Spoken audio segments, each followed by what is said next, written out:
In this video, I will be covering the top 10 tips and tricks in becoming a better pilot, gunner, and crew member for the helicopters. These tips apply to both helicopters, the Little Birds as well as the Black Hawk. My name is Big Bodsa and I'll be your flying instructor for today. Before I get into my top 10 tips though, if you want the very basics on how to fly, I do recommend checking out my other video. Link will be in the description below. My first tip is to actually change your controls. One of the main negatives with the Little Bird piloting is actually aiming at your targets. The default key bindings use A and D as you're turning left and right, which doesn't give you precise aim when you're aiming at ground targets. I would recommend changing this in your key bindings. You can do this by swapping your yaw and your roll controls. If you're mainly going to be a transport helicopter pilot, really shouldn't matter. As for myself, I've been using the default controls pretty much the whole time. I did attempt to change my controls and I think I might actually try again and see how we go. Tip number 2 is for the XP gains. Now I see a lot of XP videos are blowing up on YouTube at the moment for leveling up quickly. One really good way to get a bunch of XP really quickly in the game, if you manage to get a pilot seat in the transport helicopter at the start, by flying all of the passengers in that helicopter to each of the objective points on the map and actually capping them, you'll get a lot of XP for getting the capture points XP, as well as dropping off teammates, and once they capture points or get kills, you'll actually get a transport bonus for that. If you're worried about being a low level just by flying around in a helicopter, don't worry, you'll actually be pretty well rewarded for your time. Now this one is pretty basic, but essentially don't stop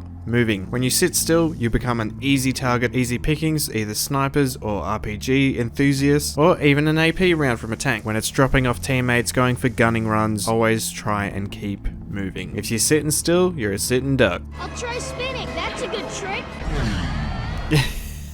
Yes, tip number 3, try spinning. Instead of spinning, we're really rolling. Rolling is one of the best maneuvers in a helicopter. It is your fastest way to get out of the line of fire and out of the way of an RPG that's flying towards you, or even just changing the angle of the helicopter if it's trying to divert attention away from your gunners or from yourself. It's much quicker rolling than trying to accelerate in a certain direction. That's a really good one to keep in mind, is that if you are taking a lot of fire, just start to roll. The next tip, threat level or wanted level. This one is pretty easy to learn. Most of the time, if a helicopter is just flying into the area, most people don't really worry about it. It's only then if the people on the ground are either being shot at or can hear or can see the helicopter low to the ground, as well as the longer that you're in an area, the more likely people are going to start shooting at you. And even how many people that you kill, in about 30 seconds they could be coming back as an engineer in that squad and start firing rockets at you. What you want to do in these situations, if you start to receive a lot of fire from the ground, from vehicles, from infantry, it doesn't matter. Sometimes it can feel like the whole server is shooting at you.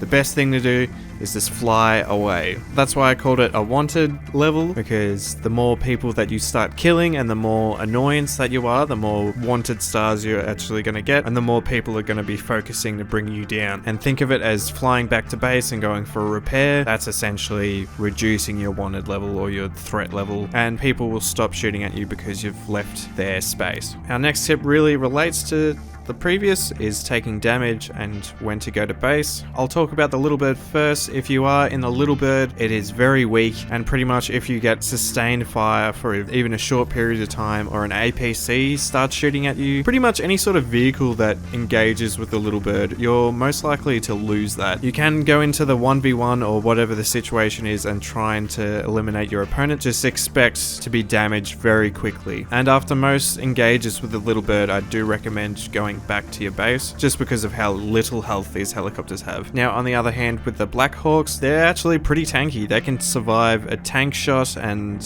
1 or 2 RPGs. There's no damage bar that you can see in the helicopter. The main indicator will be how much harder the helicopter is to control, as well as how much turbulence it looks like your helicopter has. It will pretty much start bopping up and down, and you might actually see some smoke and fire coming out of the cockpit. That means you're really damaged and you need to go back to base. This really works well intertwined with the threat level. It's just the safe space to go back to if your threat is being too high. Even if you're not damaged, it's a good spot just to go back to base, get some ammo back, heal up a little bit, and so on. The next tip, talking about the gunners. This one's only for the transport gunners, as well as the pilot of the transport helicopter. The miniguns do have high fire rate and a wide range where they can fire. Both gunners can actually fire straight ahead at the same time, which makes it really effective if there's a lot of enemies in front of you and you want as much damage going going straight ahead as you can. The miniguns in BattleBit Remastered seem to have a bloom effect when you fire for a longer period of time, so I do recommend firing in bursts and not constantly holding down fire. I'm not too sure if that's actually confirmed, but that's just what I visually see when I'm shooting. Now with the minigun, you can right click to zoom in as well as wind up the gun. I recommend aiming only when you are really further away from your targets, just because it is harder to move your mouse the distance and stay on targets if they are at a closer range. And if you are wanting to spin the minigun without zooming in, you can just continuously tap. It doesn't have to be fast. You're pretty much revving the minigun just with your fire button until you actually see the target that you want to start shooting, and then you just hold it down. Zooming in on the minigun only really works when your pilot knows what they're doing as well. This comes back to the pilot, but if he wants effective gunners, he needs to be an effective pilot. One of my main references when I'm actually piloting a helicopter is the Black Ops chopper gunner. The kill streak in that game slowly moved around the outside of the map, and then the gunner was able to fire shots because the helicopter was at a steady pace, kept the same altitude and turning speed, where quick sudden movements will throw off the aim of your gunners. It's always good to slow down a little bit and try and keep it as steady as possible for your gunners to get the best shot on target. Now, as soon as you start receiving fire, this becomes a bit of a problem because you are a slower moving target, which means you're more than likely going to get hit with more fire and more rockets. Now, I'm going to talk about the pilot's loadout as well as what his teammates and squad members would want to be using into being a very effective Black Hawk. Everyone in your helicopter wants to have the most heavy armor that they can have. I'm not saying for everyone to be support, but just using medium or heavy armor if you can. It won't have a huge impact on your gameplay, but it will help out a little bit just by taking another 1 or 2 shots without beginning to bleed or even surviving. With that being said, I do recommend the pilot to be a support and use exo armor. This will give him the best chance of survivability. Up next, I recommend your 2 gunners to be medics with normal or medium armor, because when you go back to base, you are not actually being healed yourself. So if you have taken a few bullets, the gunner can easily hop out and give the pilot a heal or even heal himself and the rest of the squad. It's always good to have a medic on board. And then if you want to go the extra distance and have a fully demolishing helicopter, 2 people running engineer and a big backpack for more RPGs. These 2 boys will be sitting on the sides of the helicopter firing out RPGs at tanks and ground targets or even other helicopters, and then they have the repair tool on them as well, so then you can stay in the fight for longer and you don't have to return to base all the time. If you are returning to base, they can start repairing, so then you're not sitting at base for a long period of time. And then this all plays out together. Once you go back to base, the medic can heal everyone, and then the engineers can grab ammo off the support player or off the resupply box at base, so then all 3 classes really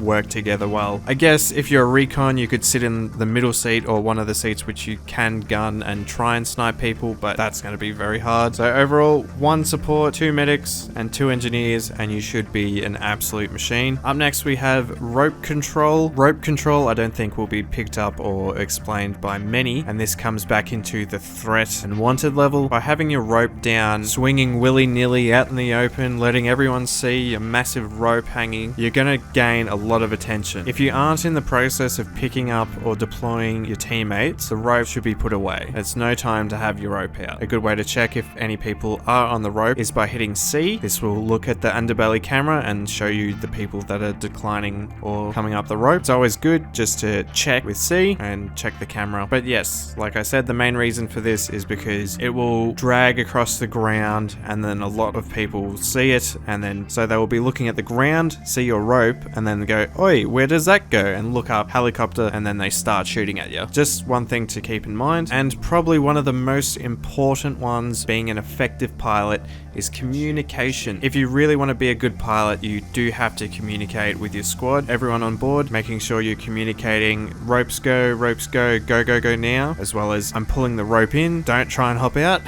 But as well as communicating where the enemies are, where the enemy helicopter is, where we're getting shot from. You can also ping with your middle mouse button. I suggest only dropping 1 or 2 pings because you can completely cover up the enemies with pings, and then your gunners won't see exactly where the targets are. So try and keep your pings minimum but very effective. I forgot to mention, holding down right click will actually give you free look whilst in the pilot seat, and then you can ping where the enemies are. But also this comes into play when being a gunner or just any passenger as well. You can say, I'm bleeding out, I need to heal, I need ammo for my gun, I'm out of RPGs, and so on. Or even saying, oh shit, there's a fucking tank on our right, man, he's looking straight at us, quick. So yeah, communication is a really big factor when trying to do well in a helicopter, but it can be such a blast, and it is one of my favorite parts in playing BattleBit Remastered, is just having a squad and flying around, tearing shit up. That's pretty much my top 10 tips for flying helicopters in BattleBit Remastered. If you found at least one of these tips useful, it would mean the world to me if you do hit that subscribe button and drop a like for the video. Also, if you think someone else needs to hear these tips, please link the video to them and show them being a pilot can actually be fun, or even a gunner. Thank you for your time though, really appreciate you watching my content and all the support lately. We have hit over 5,000 subscribers and I'm lost for words with the amount of support you guys have been giving me. Thank you so much for watching, and we'll catch you in the next one.